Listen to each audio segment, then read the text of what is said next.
Ladies and gentlemen, next up, Hank Wozniak, owner of the Concept Farm, Michael Donnelly, Group Director, Worldwide Interactive Marketing for Coca-Cola, and Marissa Thalberg, VP, Global Digital Marketing, Estee Lauder.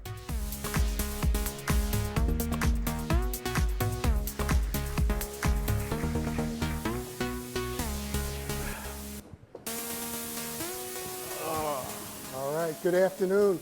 Everybody's okay? We've got a great panel. It's from impressions to expressions. You've heard about impressions, but impressions where we've measured audience and size and context, relatively passive, to expressions where we're looking at engagement and interactive conversations with consumers in context. It's changing the game. And we said from impressions to expressions, it's not one or the other. So that's the panel that we're going to talk about. But before we do, we thought what we'd like to do is, everybody talks about what they do. Let's talk about who we are and why we're here. So let's I'll start it off there and say, I'm Hank, and I started in the ad business in 1965 in Mad Men era, and I've lived it for the last 46 years without a break. I've been 10 years on the client side and 35 years on the agency side, so I guess I'm one of these seen it, done it all guys. And I'm 68, and I can tell you that right now is the single best time I've ever seen to be in this business. It is amazing what can be done. And and at a time when I was supposed to retire, along came digital and everything that you guys do, and it's re-energized me, and I'm having a ball. And finally, the last thing is I'm privileged to be a adjunct professor of marketing at USC's Marshall School of Business, where I learn every day. And right now, I'm supposed to be giving a lecture to my class. And instead of listening to me, this is streaming live into the classroom. Just think about the last time you were in school. So it's amazing. So that's me. That's why I'm here. Michael? Good afternoon, everyone. Thanks for hanging in there. It's getting a little late on the afternoon. And thanks to Brian and team for bringing together phenomenal speakers over the past couple days. It's great to hear people really share candidly so we all can kind of learn and move forward together. And of course, thanks for the students that are joining us as well. I've got the privilege at Coca-Cola of working in our Global Connections group. And my role in a nutshell is really to provide thought leadership and global strategy and most importantly, common solutions to our marketers around the world to leverage all things social. So it's a little perspective. We got about 3,000 marketers around the world working across nearly 500 brands in 200 plus countries. So there's a whole lot of really, really brilliant people out there that are far smarter than I in marketing. And it's my job to give them solutions that are safe, effective, and efficient for the company to really exercise and leverage the use of social. Hi, everyone. I'm Marissa Thalberg. As Hank said, I head corporate digital marketing worldwide for the Estee Lauder companies. And I say companies because we started as the Estee Lauder brand, but we're actually now a portfolio company of over 28 very well-known prestige beauty brands. And so I have the privilege of overseeing corporate digital marketing across all of them. In addition, a little fun fact, and if you're tweeting, you'll see that my handle is actually @ExecutiveMoms because in 2002, pretty soon after I became a mom for the first time, I found that there was just a dearth of resources for working moms like myself and was prodded by enough people to go start something. So in a sort of bizarre effort to solve my working mom issues, saddled myself with a second career, if you will, by starting ExecutiveMoms.com. So I've continued to do that since then, and it's been a really interesting lens because it was actually a pre-social media, really. And so it's kind of a fun way of living in both sides of the equation, if you will. Great. So that's who we are and what we'll talk about. I'm going to tee up some topics with a couple of slides, nothing too heavy here, but why all this is possible is really a function of three things colliding. Consumers in control, you've heard that 1,000 times. Next, brands live in glass houses. We are live in glass houses. We must be open. And third, and I think most importantly, is that the humanity and people behind the brands that touch it everywhere finally have a voice and they're finally being heard. So what that's causing us to do is to really get in touch with the art and science of listening and have the courage to listen and do things about it. You have two companies that are really knee-deep in this right now. How are you doing it? Who wants to start? Michael, you start. Ladies first. Ladies first. Sure. Be gallant that way. Go ahead. Put me on the spot. Well, it really is the ultimate paradigm shift for a lot of marketers, and it's one that I think many of us have been experiencing now for some time. But the whole idea of actually listening and conversing with consumers versus talking at them is obviously the most profound shift of our era in terms of media and what social media has really wrought. So I think that whole art of listening is something that's progressive for us. And we were talking before, I don't think we have it completely figured out organizationally because it's complex. For us, as a company that really got its roots in digital early on, frankly, it might surprise you that back in 1996, we had e-commerce on Clinique.com, and I really must give the credit to William Lauder for being kind of our patron saint of digital. So because our core competency in digital grew out of e-commerce, our earliest efforts towards social listening probably started with our own brand websites, where we started putting ratings and reviews and started opening up the door to that kind of consumer content. We had to be aware of what people were saying. Fortunately, much of it was positive, but even when it was directional. And I would say our next step has been to make sure that we're doing a really good job in our own social channels. So we decided from the start of having our first brand communities in Facebook that we would strive for a 100% response rate on questions. And you're doing it on a luxury brand, and Michael Yeah. is doing it across a whole other brands, and you each have a corporate brand as well as individual brands. That's right. How do you deal with it? Sure. We're very fortunate, at least I'll speak mainly about the Coca-Cola brand specifically, but I say we're fortunate because in many cases, we didn't really have to figure out what to do with these new social platforms when they came about. And I'm speaking over the course of the last 5 years, whether it was YouTube back then, or whether it was the era of Second Life, or whether it was Friendster or MySpace, et cetera. In almost every single case, people assembled around our brand on these platforms before we even got a chance to figure out what to do. So it's a great privilege of people, it's a social brand by nature, it's a happy brand, and people assemble around it. So in many cases, we got to keep that really, really core, that insight, that observation, that listening.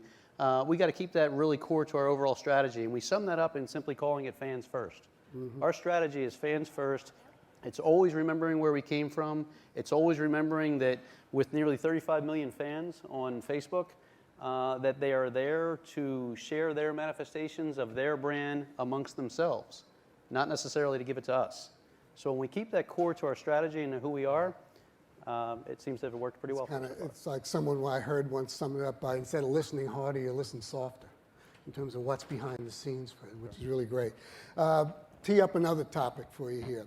Subject of control. You've heard that a lot. I'm going to go old school on you.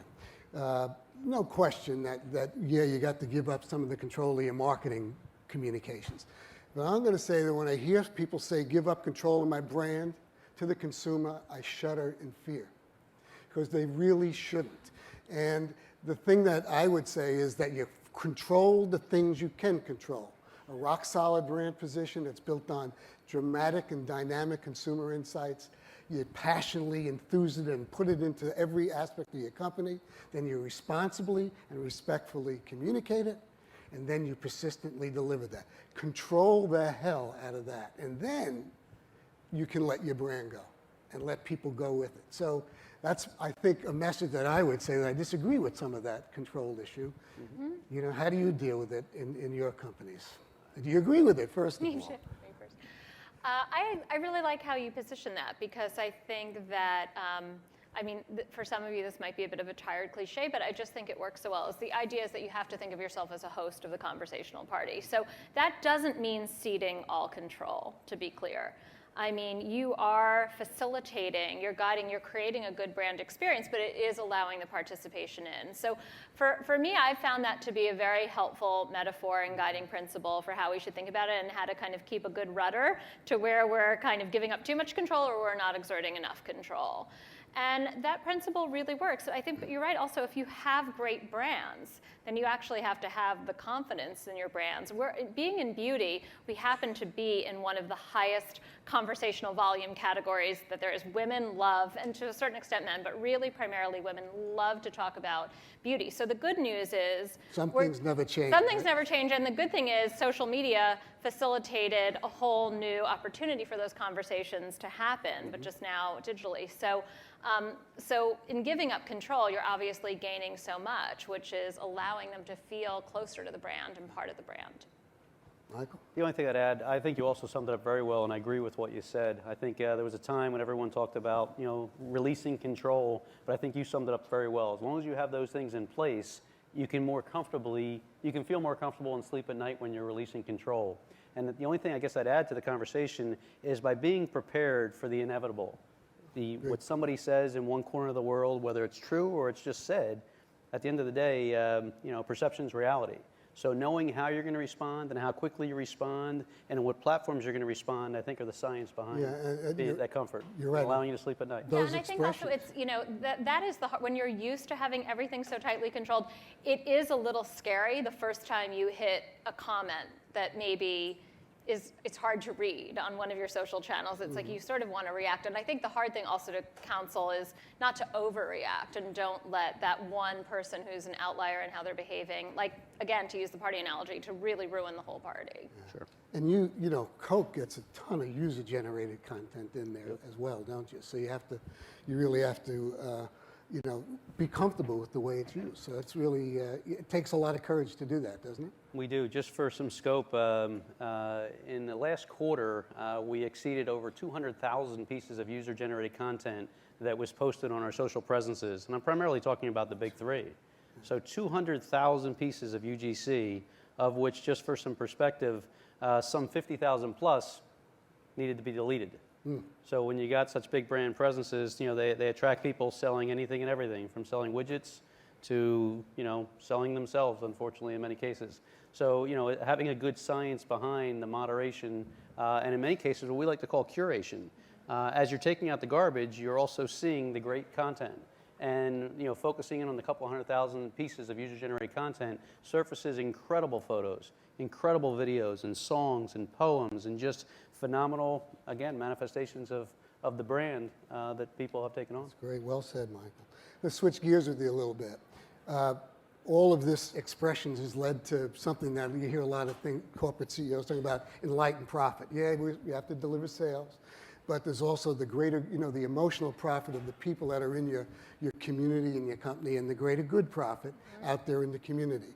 And the whole world of cause marketing, you're both very much involved in that, but Estee Lauder particularly is. And I just threw this, I don't want to embarrass you here, but for 19 years they've been doing things with breast cancer. Yeah. How is that now changing, and how did you get there, and how do you see that kind of engagement with consumers? Well, our roots in breast cancer awareness go really deep, all the way to actually Evelyn Lauder was one of the co-creators of the Pink Ribbons. So, really our roots in this cause are extremely deep and very committed to women in breast health and awareness as key to prevention and cure. So we've done lots of things, many of which you may not even associate with the Estee Lauder companies, like when you see buildings lit around the world pink, that's the Estee Lauder companies doing that.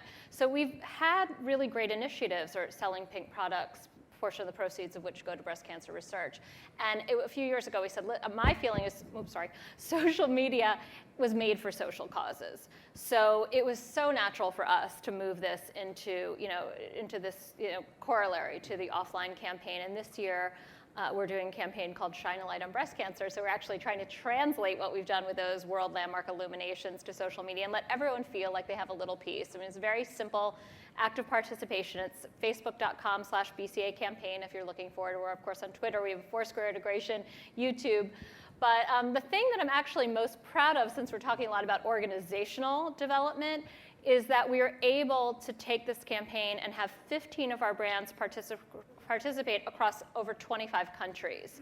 So the fact that we are really able to galvanize our own brand communities and find a way to make this campaign truly work across borders, I think is very, very exciting. And the key to it that I hear you say, and everything I read, you believe in it, you have a passion for it as your purpose. It's real. And especially now in our world, if you don't, consumers will see that right away. Yeah, we're in Breast Cancer Awareness Month right now, and there are a lot of companies who, gone pink. So it is very important to us that it's very genuine and not something that we've just sort of slapped on as a cause. Now that Michael's sitting there, one of the great, I don't know if any of you have ever heard the term Liquid and Linked through Coca-Cola, one of the great programs and philosophies and points of view that I've seen in quite some time. Matter of fact, there was a whole lecture on that in my class the other day. And so talk about that, because there are some great lessons there, I think, that you can teach us in terms of the impressions to expressions with that. Sure. A couple of points. One, I couldn't help but notice a lot of heads nodded when he mentioned, if you've heard of Liquid and Linked.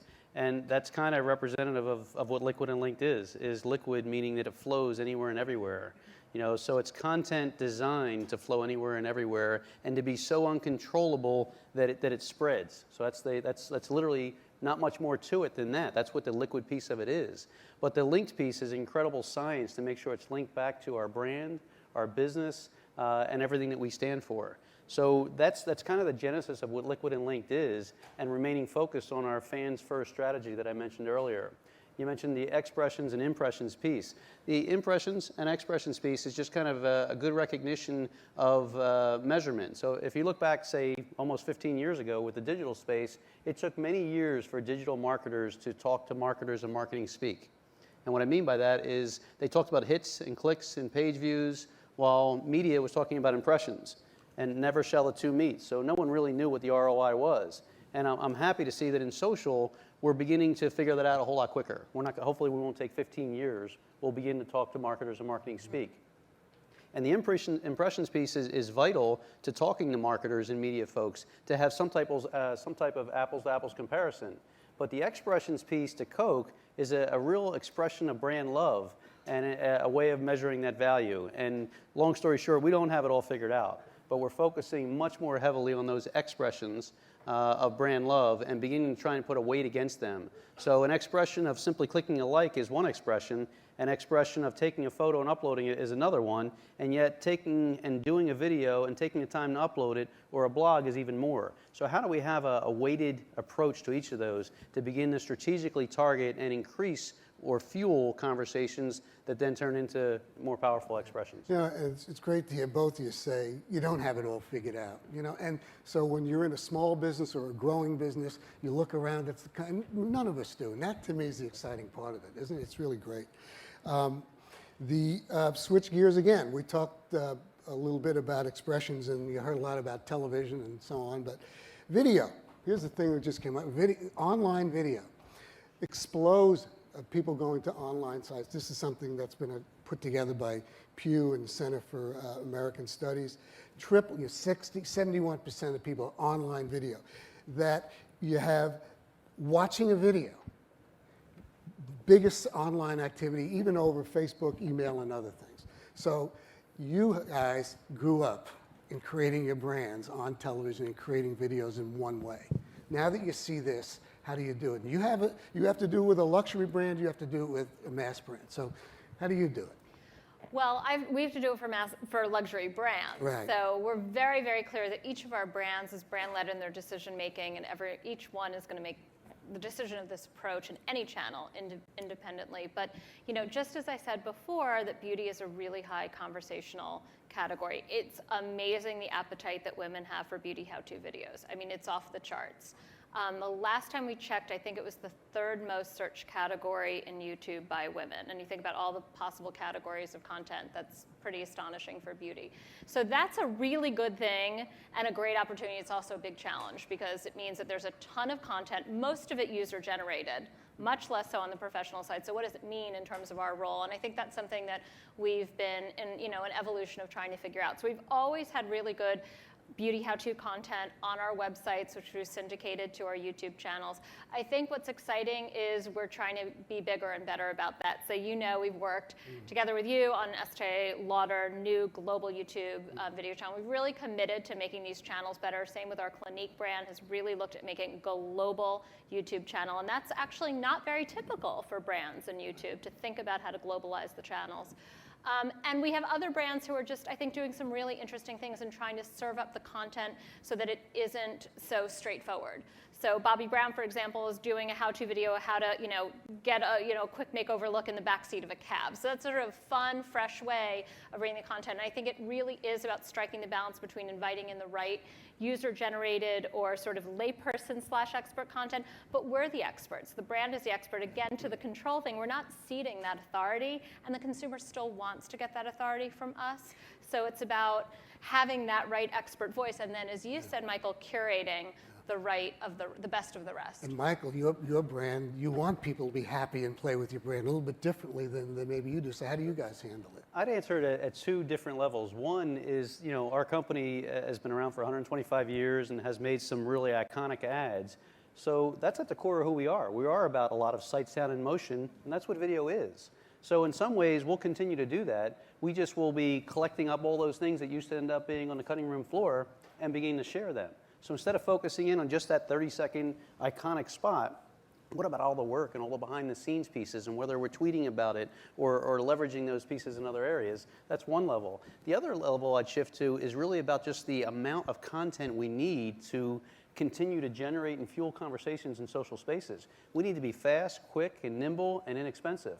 And the best example I can give you of that, and hopefully many of you will be aware of it, is the happiness machine.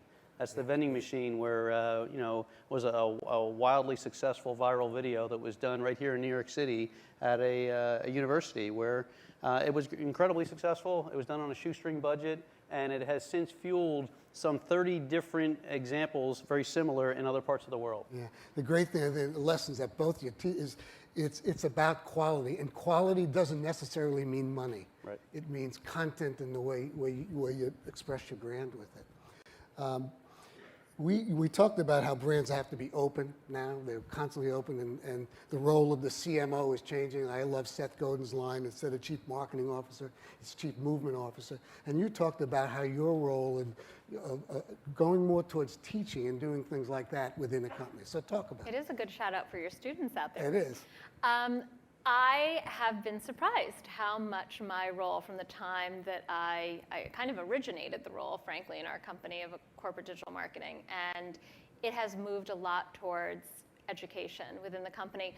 And I say this in the most positive sense, and I love that I work for a company that values education as much as the Estee Lauder Companies does. But it's also a recognition that digital has, nothing we've ever seen, because of the pace, because of the complexity, and because in many times it is a paradigm shift for senior executives who've always been at the top of their game in terms of knowledge, and sometimes that's turned on its head a little. So really recognizing the importance of providing comprehensive global digital education in the company as a means to ensuring our current and future success has become a big part of the job, and I actually really embrace that, because it's like you said, it's the best time to be in the industry. It kept you here because you have to be constantly awake and learning. We know we have to do that in our jobs, but equally important is finding out a way to cascade that appropriately into a big organization. And that was your entry into Coke was that way, wasn't it? It was. Hank's referring to my entry into Coke was about 5.5 years ago to help establish a curriculum across all of digital marketing. And it was recognizing that Coke was an incredibly iconic brand with just brilliant marketers around the world, but was looking to establish some additional expertise and consistency around the world in its approaches to digital marketing. So yeah, we do have a relatively comprehensive curriculum of live training, e-learning training, even podcasting events to continue to share best practices around our system. Yeah, so the lesson there is as we move from impressions to expressions, we're all learning. It's still learning. Now, we have 2 minutes left. I want to ask each one of you to do this. Is for me personally. Shout out, we have 50 grad students sitting at USC. They're going to go out into the real world in 6 months. What's your 1 minute advice for them, each of you? Okay, I really, really believe that if you are interested in a career in digital marketing, that you need to understand digital for sure, but you need to fundamentally learn how to be a good marketer. Because where we're all going is we stop thinking of this as channels and start thinking of it as truly just how the consumer lives her life today, and therefore this is how we have to reach her. The person that can bring a truly innate understanding of how to be a good marketer, how to touch a consumer with the knowledge overlaid of how digital works, that's going to be an absolutely golden skill set and make that person, in turn, highly marketable to organizations. advice. So that's my advice. Good. Michael? That's difficult. I think with that in mind, knowing the basics and understanding and hoping that these students, looking right into the camera at you students, and saying, be hungry, listen, and focus on the fans. I think that's, like I said, with Coca-Cola, this fans first approach has served us well. And I think knowing the basics and applying the basics in a new world with a very open mind, experiencing all things, whether it's right for you or just right for others, I think is really important to better understanding consumers now and what they'll be like next year and the year thereafter. Great advice. Great panel, huh? Weren't they terrific? And I have one piece of advice to the students. I hope you're listening because this is going to be on the next quiz. I'll see you on Thursday. Thank you very much. Appreciate it. Thank you.